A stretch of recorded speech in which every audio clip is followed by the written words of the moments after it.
السلام علیکم ناظرین، ہم آپ کو تاریخ کے اوراق یوٹیوب چینل میں خوش آمدید کہتے ہیں۔ اگر آپ نے ہمارا چینل سبسکرائب نہیں کیا تو سبسکرائب کے بٹن کو کلک کر کے سبسکرائب کر لیں تاکہ ہماری ہر آنے والی نئی تاریخی ویڈیو آپ تک پہنچ سکے۔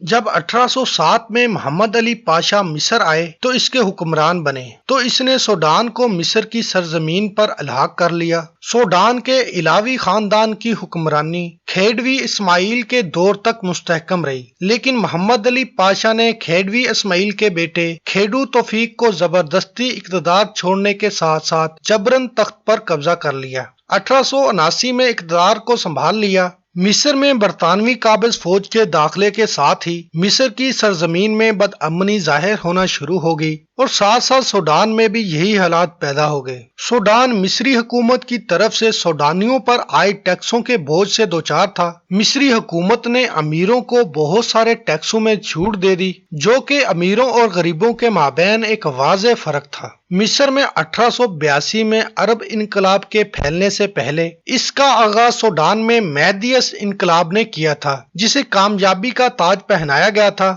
اور یہ کچھ عرصے کے لیے اپنی سرزمینوں کو آزاد کروانے میں بھی کامیاب ہوا۔ مہدیس انقلاب کے بانی، جس کا نام محمد احمد تھا، جو ابا جزیرے پر سوڈان میں صوفی احکامات میں سے ایک شیخ تھا، اس کے بہت سارے مریدوں کے ہجوم نے سوڈان میں اس کی شہرت پھیلا دی اور بہت سارے لوگ اس کی راہ میں شامل ہونے کی خواہش کے ساتھ اس کے پاس آنے لگے۔ اور جب اس شیخ نے دیکھا کہ بہت سارے لوگ سیاسی صورتحال سے نفرت کرتے ہیں اور ان میں تبدیلی کرنا چاہتے ہیں، لیکن وہ مہدی کے آنے کا انتظار کر رہے ہیں، جس خیال میں ان کا ماننا تھا کہ ان کے پہنچنے والی صورتحال سے انہیں بچانے کے لیے امام مہدی آئیں گے، محمد احمد نے اس بات کا فائدہ اٹھایا اور اپنے آپ کو امام مہدی ہونے کا دعویٰ کر دیا، اور اس وقت مارچ 1881 میں محمد احمد مہدی کے نام سے جانا جانے لگا۔ محمد احمد شیخ نے اپنی مہدی ہونے کے دعوے کے ساتھ ہی قبیلوں کے شیخوں کو اپنے جھنڈے تلے شامل کرنے کی کوششیں شروع کر دی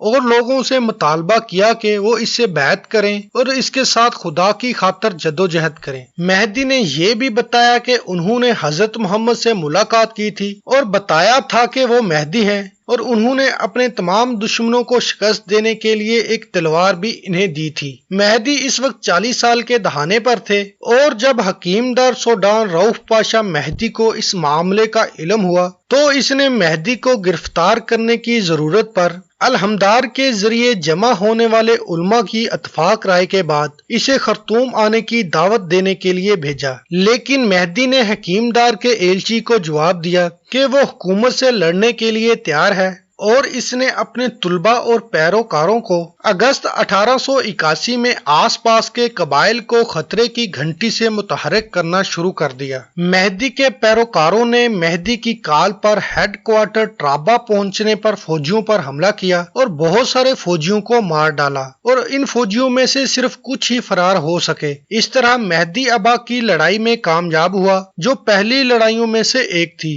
اور جس کی خبر پورے سوڈان میں پھیل گئی، یہاں تک کہ بہت سے لوگوں نے سمجھا کہ یہ واقعی اصل میں امام مہدی ہیں۔ مہدی نے اپنے پیروکاروں کو بتایا کہ حضرت محمد نے اسے جبل قادر کی طرف ہجرت کرنے کا حکم دیا ہے، لہٰذا اس کے پیروکاروں نے سامان تیار کیا اور مقتول فوجیوں کے ہتھیار لے کر پہاڑی کی طرف چلے گئے۔ راشد بھی ایک بڑی فوج لے کر اس پہاڑ کے پاس پہنچا اور اس نے رؤف پاشا کو مہدی سے ملنے کے لیے باہر آنے کے لیے کہا، لیکن اس نے انکار کر دیا۔ راشد رؤف پاشا کے علم کے بغیر چھپ کر مہدی پر حملہ کرنے کے لیے چل پڑا۔ اس نے مہدی کے 1400 جنگجو کی فورس دیکھ کر تعجب کا اظہار کیا، تاہم ایک عورت نے راشد کی افواج کو دیکھا اور مہدی کو بتا دیا۔ اس وقت مہدی کے پیروکاروں کی تعداد 8000 تک پہنچ چکی تھی۔ راشد مہدی پر حملہ کرنے کے لیے جنگل میں نکل گیا۔ راشد کو مہدی کے جنگجوؤں کی تعداد کا غلط اندازہ لگانے کی وجہ سے بہت بڑا نقصان اٹھانا پڑا۔ اس جنگ کا نتیجہ راشد کے بہت سارے فوجیوں کی ہلاکت اور گرفتاری تھا۔ اس طرح خود راشد بھی قتل ہو گیا اور بڑی تعداد میں رقم، اسلحہ اور گولہ بارود مہدی کے ہاتھ لگا، جس سے مہدی کی طاقت اور فوج میں اور اضافہ ہوا۔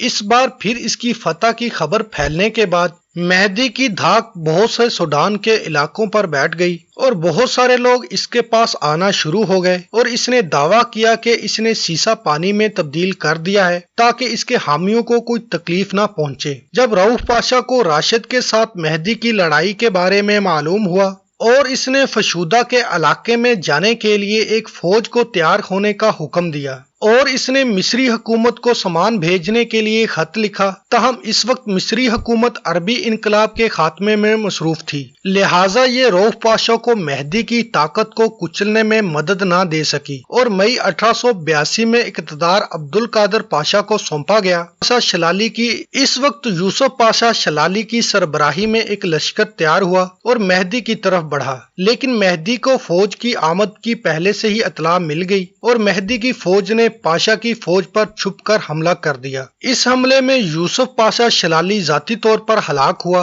اور مہدی انقلاب کی فوج کے ہاتھ بہت سارا مال لگا۔ یہ تیسری لڑائی تھی جو حکومت مہدی انقلاب کی فوج کے خلاف ہار گئی تھی اور یہ سوڈانی حکومت کے لیے ملک میں اپنا وقار کھونے کے لیے کافی تھا، جبکہ مہدی کے حامیوں کی تعداد جنگ کے بعد بڑی تیزی سے بڑھی جو تقریباً 20,000 تک پہنچ گئی، جس نے مہدی کو اور مضبوط کر دیا اور اس نے باقاعدہ ایک فوج بنا لی۔ اس نے اپنی فوج کے 4 کمانڈر مقرر کیے اور انہیں خلیفہ کہا جاتا تھا۔ ان کمانڈروں میں سب سے پہلے عبداللہ تھے، جنہوں نے قانونی امور اور مال اور خزانے سے متعلق حقوق پر حکمرانی کے لیے عدالتی نظام بھی قائم کیا۔ جنگ میں یوسف پاشا کے قتل کے بعد ملک میں افراتفری پھیل گئی، جس نے حکومت کے خلاف مہدی انقلاب کو بڑھاوا دیا اور مہدی نے اپنی نوزائیدہ ریاست کے امور کو منظم کرنے کے لیے کام شروع کر دیا۔ حکیم ڈار عبدالقادر پاشا نے خرطوم کو مضبوط بنانے کے لیے کام شروع کیا اور مہدی کی چوکیوں پر حملہ کرنا شروع کر دیا۔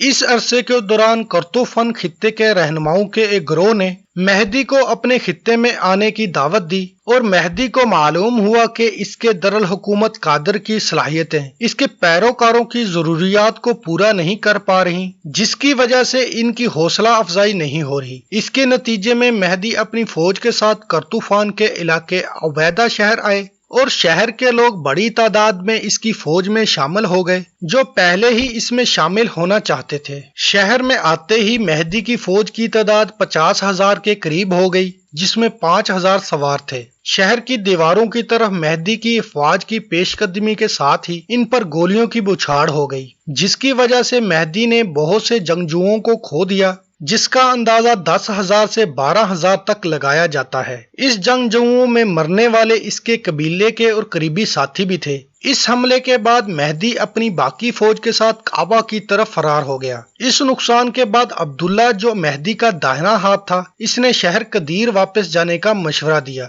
لیکن ایک الیاس پاشا جو حال ہی میں مہدی کی صفوں میں شامل ہوا تھا، اس نے مہدی کو یقین دلایا کہ اس کی فوج الاب شہر کا محاصرہ کرنے میں کامیاب ہو جائے گی اور وہ ان سے ہتھیار ڈلوانے میں کامیاب ہو جائیں گے۔ مہدی نے اپنے لوگوں کو اکٹھا کیا اور انہیں بتایا کہ رسول اللہ نے اسے الابد شہر کا محاصرہ کرنے کا حکم دیا ہے، اور مہدی نے الابد شہر کا محاصرہ کر لیا۔ محاصرے کی شدت میں اضافے کے ساتھ ہی شہر کے وسائل کم ہو گئے اور قیمتیں بڑھ گئیں، اور شہر کے لوگ اور اس کے سپاہی اپنے راستے میں ملنے ہر چیز کو کھانے لگے، جس کی وجہ سے بہت سارے فوجی غربت اور بھوک کی راہ پر فرار ہو گئے۔ 18 جنوری 1883 کو جب محاصرے نے طول پکڑا تو شہر کے رہنماؤں نے مہدی کو خط لکھ کر معافی مانگنے اور اس سے بیعت کرنے کا مطالبہ کیا۔ مہدی فتح کے بعد شہر میں داخل ہوا اور بیت المال نے افسران کی رقم سے 140,000 ریال اور شہر کے خزانے سے 7500 ریال اس کے حوالے کیے، اور مہدی نے اس کا 5واں حصہ لیا۔ شہر سے 16,400 رائفلیں، 13 آرٹلری، 7 میزائل اور بہت سا گولہ بارود اس کے ہاتھ لگا۔ اس کی فوج میں 5,000 جنگجو اور شامل ہو گئے۔ مہدی کے الاباد شہر کے محاصرے کے دوران انگریزوں نے ستمبر 1882 میں عربی بغاوت کے خاتمے کے بعد مصر پر قبضہ کر لیا تھا۔ مصر میں برطانوی حکمرانی کے قیام کے بعد برطانوی حکومت اور اس کی وفادار مصری حکومت کی توجہ سوڈان کی طرف ہو گئی، لہٰذا عبدالقادر پاشا کو برخاست کر دیا گیا اور علاؤالدین پاشا کو سوڈان کا گورنر اور ہکس پاشا کو انگریز کے سربراہ کے طور پر بھیجا گیا۔ خرطوم میں ہکس کی آمد کے ساتھ ہی اس کو ترقی دے کر جنرل کمانڈنٹ بنا دیا گیا اور حکومت نے مصر سے العباد شہر میں مہدی پر حملہ کرنے کا حکم دیا۔ پانی کے کنویں نہ ہونے کی وجہ سے فوجیوں کی صورتحال خطرے میں پڑ گئی اور انہیں تھکن سے دوچار ہونا پڑا۔ 5 نومبر 1883 کو ہکس کی فوج ایک وادی کی طرف روانہ ہوئی جس کے دونوں اطراف میں گھنے درختوں کے جنگلات تھے اور وہ وادی شیقان نامی اس علاقے کے قریب تھی، لہٰذا مہدی کی فوج نے جنگل میں داخل ہو کر چاروں طرف سے ہکس کی فوج کا محاصرہ کر لیا۔ مہدی کی فوج نے ہکس کی پوری فوج کو ہکس، علاؤالدین پاشا اور تمام انگریز اور مصری افسران سمیت 1 گھنٹے سے بھی کم وقت میں ہلاک کر دیا۔ صرف 300 فوجی فرار ہونے میں کامیاب ہوئے، 2 فوجیوں کو گرفتار کر لیا گیا۔ ان میں سے ایک مصر فرار ہونے میں کامیاب ہو گیا اور دوسرا کوردوفان میں تھوڑی دیر بعد فوت ہو گیا۔ اس زبردست فتح سے خرطوم میں مصری حکومت کے اثر و رسوخ کا خاتمہ ہوا اور شہر العباد کے لوگوں کے وفد نے مہدی سے بیعت کا وعدہ کیا اور مہدی کی خبر پورے عالم اسلام میں پھیل گئی، لہٰذا حجاز، ہندوستان، تیونس اور ماراکیچ کے وفود نے مہدی کے ہاں دورہ کیا اور سوڈان کے مختلف علاقوں میں فتح کے بیانات بھیجنا شروع کر دیے۔ مہدی پورے ملک کو اپنے ماتحت کرنے کے لیے دارالحکومت خرطوم پر مارچ کرنے کی تیاری کر رہا تھا۔ دری اثنا مہدی نے محمد خالد زکال کی کمان میں ایک لشکر کو دارافور خطے میں بھیج دیا۔ محمد خالد زکال نے اس خطے کے گورنر کو شہر کو اس کے حوالے کرنے کے لیے ایک خط بھیجا اور دسمبر 1883 میں بغیر کسی جنگ کے اس شہر کو اس کے حوالے کر دیا گیا اور اس کے نتیجے میں کئی شہر ہتھیار ڈال گئے اور مہدی کے جھنڈے تلے آ گئے۔ اس مرحلے پر مہدی کی آمد اور اس کی مسلسل کامیابیوں کے بعد مصری حکومت سوڈان کی طرف اپنی پالیسی کو تبدیل کرنے پر مجبور ہو گئی، لہٰذا گورڈن پاشا نے انگریز کو ایک حکمران اور مندوب کی حیثیت سے سوڈان بھیجا اور تمام ترک اور مصریوں کو اس سے استثنا دینے کا اعلان کیا۔ مہدی نے کرتفان کے سلطان کا اعلان کیا اور انہیں قیمتی تحائف کا گلدستہ بھیجا۔ اس طرح حکومت نے وہ تمام اقدامات اٹھائے جس سے مصریوں کو ملک خالی کرنے اور اسے اپنے عوام کے حوالے کرنے کے ارادے کی نشاندہی کی گئی تھی۔ گورڈن پاشا سوڈان میں مہدی کے معاملے کو پوری طاقت کے ساتھ ختم کرنا چاہتے تھے، لہٰذا گورڈن پاشا نے مصر کی حکومت کو سوڈان کے ایک اعلیٰ رہنما زبیر پاشا کو بھیجنے کے لیے کہا، جو مصر میں نظر بند تھا۔ اس وقت وہ بہت سے سوڈانیوں کی نظر میں پسندیدہ تھا، تاہم حکومت کا آخری فیصلہ زبیر پاشا کو نہیں بھیجنا تھا، لہٰذا گورڈن نے اپنا منصوبہ تبدیل کیا اور اس سے پیچھے ہٹ گیا اور فوجیوں کو واپس بلا لیا اور شہر کو مضبوط بنانے کا کام شروع کر دیا۔ مہدی نے خرطوم کے آس پاس کے قبائل کے ساتھ خرطوم کی طرف مارچ کرنا شروع کر دیا۔ گورڈن کی افواج نے اس کے ساتھ متعدد جنگیں کی، لیکن مہدی فورسز آخر میں خرطوم کا محاصرہ کرنے میں کامیاب ہو گئیں، لہٰذا گورڈن نے رضاکاروں کی چوکی کی تعداد بڑھانے کے لیے کام شروع کیا اور مہدی نے اپنی فوج کو خرطوم کا محاصرہ کرنے والے قبائل میں شامل ہونے کی ہدایت کی۔ فوج نے ابو کرجا کی سربراہی میں خرطوم کی طرف مارچ کرنا شروع کر دیا۔ 26 جنوری 1885 کو طلوع ہونے سے پہلے مہدی کی فوجوں نے خرطوم پر حملہ کرنا شروع کیا اور وہ شہر میں داخل ہونے میں کامیاب ہو گئے اور براہ راست خرطوم سیریل میں چلے گئے جس میں گورڈن پاشا موجود تھا۔ گورڈن کو گرفتار کر کے باہر لے جایا گیا اور اس کا سر قلم کر دیا گیا اور اس کا سر مہدی کے پاس بھیج دیا گیا۔ اس طرح خرطوم مہدی کے ہاتھوں میں آ گیا۔ ایسا معلوم ہوتا ہے کہ خرطوم میں مہدی کا داخلہ ان کے خوابوں کی تعبیر نہیں تھا، کیونکہ اس نے مصر، استنبول، مکہ کو الحاق کرنے اور تمام اسلامی علاقوں کو فتح کرنے کا خواب دیکھا تھا اور اس طرح اس نے مصر پر حملہ کرنے کی تیاری شروع کر دی۔ درالحقیقت اس نے کھیڈو کو ایک پیغام بھیجا اور اس کی پیروی کرنے کی تاکید کی اور اس نے عام طور پر مصر کے عوام اور خاص طور پر ان کے علماء سے خط و کتابت کی، جس میں اس نے یہ اطلاعات دی کہ وہ مصر کو فتح کرنا چاہتا ہے اور انہیں اس کی پیروی کرنے کی ترغیب دی۔ اسلامی دنیا کے ممالک کے لیے اپنے میسنجر اور قائدین کو روانہ کیا۔ مہدی نے اپنی سلطنت کے امور کو منظم کرنا شروع کیا اور زکوٰۃ جمع کرنا شروع کی۔